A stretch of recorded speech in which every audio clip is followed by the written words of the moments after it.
Cerita dimulai pada tahun 1915 saat Jepang menduduki Korea. Yang Jin berada di hutan. Dia lalu menemui nenek dan cucunya. Di sana ia menceritakan tentang keluarganya sampai dia bisa menikah dengan suaminya dan melahirkan 3 anak. Namun sayangnya ketika anaknya tidak bisa bertahan hidup sampai ulang tahun yang pertama dan sekarang ia sedang hamil lagi. Adegan kemudian berpindah ke New York tahun 1989. Solomon merupakan orang yang cerdas, namun di perusahaan ia sangat diremehkan. Padahal ia sudah banyak berjasa bagi perusahaan itu. Solomon menyebut tentang sebuah hotel yang berada di Tokyo dan pemiliknya adalah orang Korea. Kalau ia berhasil membuat kesepakatan, ia ingin ditransfer kembali menjadi wakil presiden direktur dan kenaikan gaji. Ia juga ingin bonus akhir tahun dan semuanya harus ditulis.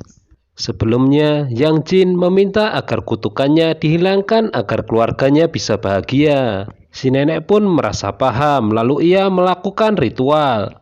Setelah tarian nenek selesai, ia memberitahu kalau seorang anak akan lahir. Dan akhirnya Yang Jin pun melahirkan bayi yang sehat. Dia akan berkembang pesat dan melalui ia sebuah keluarga akan muncul. Sunja kecil berjalan di padang ilalang. Ayahnya memanggilnya dan memberinya seekor capung. Solomon yang terbilang sukses terbang ke Osaka. Ia berjalan-jalan, bermain dan menemui ayahnya. Setelah itu sang ayah mengenalkannya pada teman-temannya dan menyombongkan jika Solomon bekerja di Bank Amerika.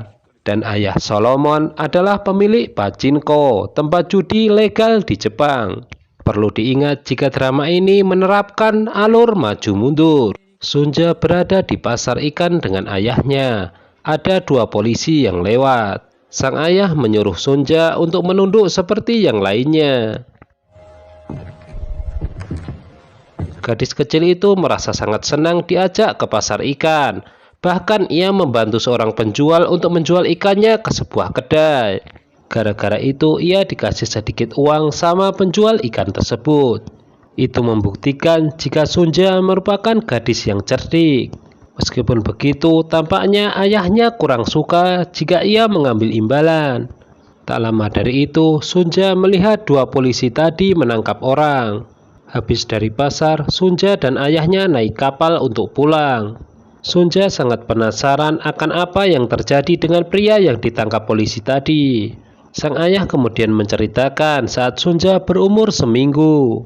Ia bersama ibunya tidak tidur untuk menjaganya. Dan sang ayah bersumpah selama ia hidup tidak akan pernah membiarkan kejahatan mempengaruhi putrinya itu. Solomon yang pulang bersama ayahnya menyapa sang nenek yaitu Sunja yang sedang menyiram kembang. Di dalam rumah, Solomon mengambil buku lalu bermain piano, namun sang nenek datang dan meremehkan permainannya. Ia meminta cucunya itu untuk membantunya. Sesaat Solomon terdiam melihat foto-foto tua di atas piano. Sunja kecil dimarahi ibunya gara-gara menerima uang dari nelayan tadi. Menurutnya wanita harus bisa mencari uang sendiri. Mendengar itu, Sunja kemudian meminta izin untuk pergi ke Teluk. Ayahnya merasa khawatir hingga ia menyusul Sunja hingga ke Teluk. Sunja kecil menahan nafas dan menyelam untuk mengambil sesuatu.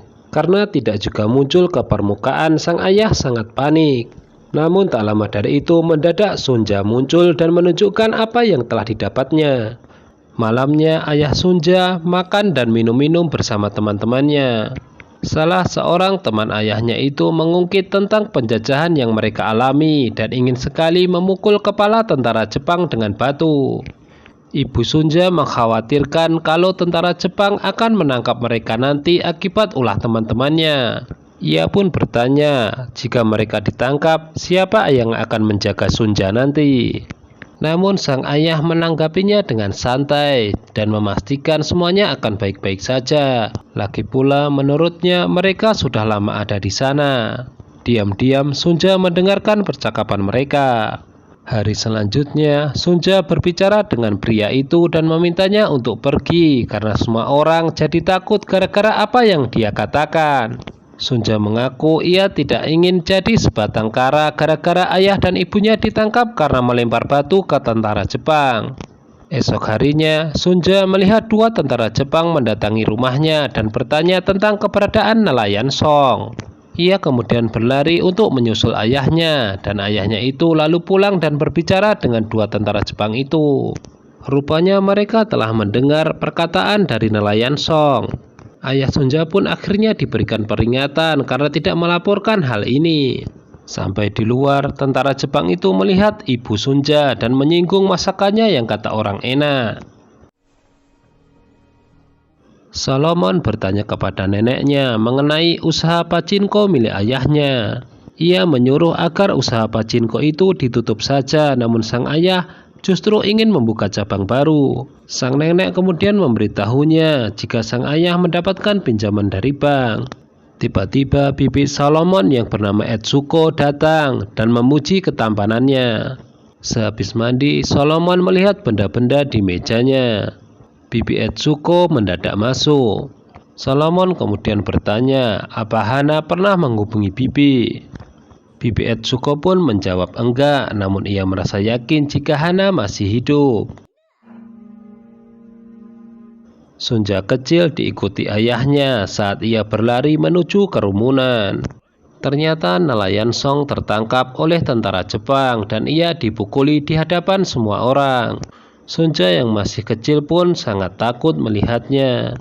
Sunja masa kini meringkuk karena mengingat kejadian itu. Solomon menghampirinya dan duduk di sampingnya. Di Tokyo, Solomon masuk ke sebuah perusahaan. Orang-orang di sana menatapnya seperti asing. Andre kemudian masuk ke ruangannya dan menyapa dirinya.